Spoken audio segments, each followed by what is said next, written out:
રાજ ઠાકરેના સરદાર વલ્લભભાઈ પટેલ અને ગુજરાતીઓ વિરુદ્ધના વિવાદાસ્પદ નિવેદનથી ગુજરાતમાં રોષ ફેલાયો છે।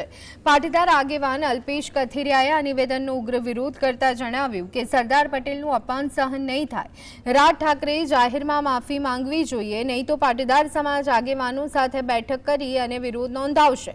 એસપીજીના રાષ્ટ્રીય અધ્યક્ષ લાલજી પટેલે પ્રતિક્રિયા આપતા કહ્યું કે રાજ ઠાકરેની માનસિકતા હંમેશા ગુજરાતીઓ વિરોધી રહી છે।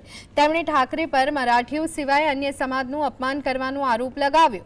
ગુજરાત કોંગ્રેસના પ્રવક્તા મનીષ દોશીએ કહ્યું, રાજ ઠાકરે પોતાનું વ્યક્તિત્વ મોટું કરવા માટે સરદાર સાહેબનું અપમાન કરી રહ્યા છે। ગુજરાત અને ગુજરાતના લોકો આવા જાતિવાદમાં ક્યારેય માનતા નથી। પ્રધાનમંત્રી કે સરકારનો વિરોધ હોઈ શકે એની એ અલગ બાબત છે, પણ કોઈ વ્યક્તિના મહાપુરુષના અપમાનથી એનો બદલો લેવો એ પ્રકારની રાજનીતિ ન હોવી જોઈએ। તમને વ્યક્તિગત મોદીજી સાથે વાંધો છે, તમે નિવેદન કરો, કોઈ વાંધો નથી, પણ એમાં સરદાર સાહેબ મોરારજી દેસાઈ કે જેણે આ રાષ્ટ્રના ઘડતરમાં પોતે સિંહ ફાળો આપ્યો છે, તમે કયા વ્યક્તિ સાથે વિવાદને જોડીને આખા ભાષા પ્રાંતના મુદ્દાને લઈ જાઓ છો, એ પ્રકારના કૃત્ય ન હોવું જોઈએ। ઠાકરેની માનસિકતા પહેલાથી જ ગુજરાતી વિરોધી રહી છે અને હું તો કહું, એમને તો મરાઠીઓ સિવાય બીજા કોઈ સમાજના લોકો એમને ગમતા નથી, અધર રાજ્યના।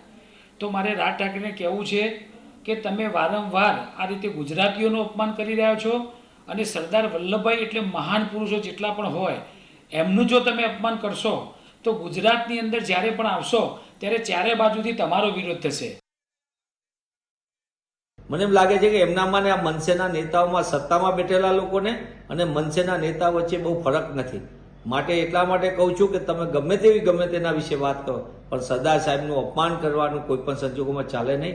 અને જ્યાં લગી ગુજરાત અને ગુજરાતીઓનું છે તો ગુજરાત અને ગુજરાતીઓ ક્યારેય જાતિ, પ્રાંત કે ભાષા કે એવી કોઈ પણ પ્રકારની વિખવાદની રાજનીતિમાં ક્યાંય માનતું પણ નથી।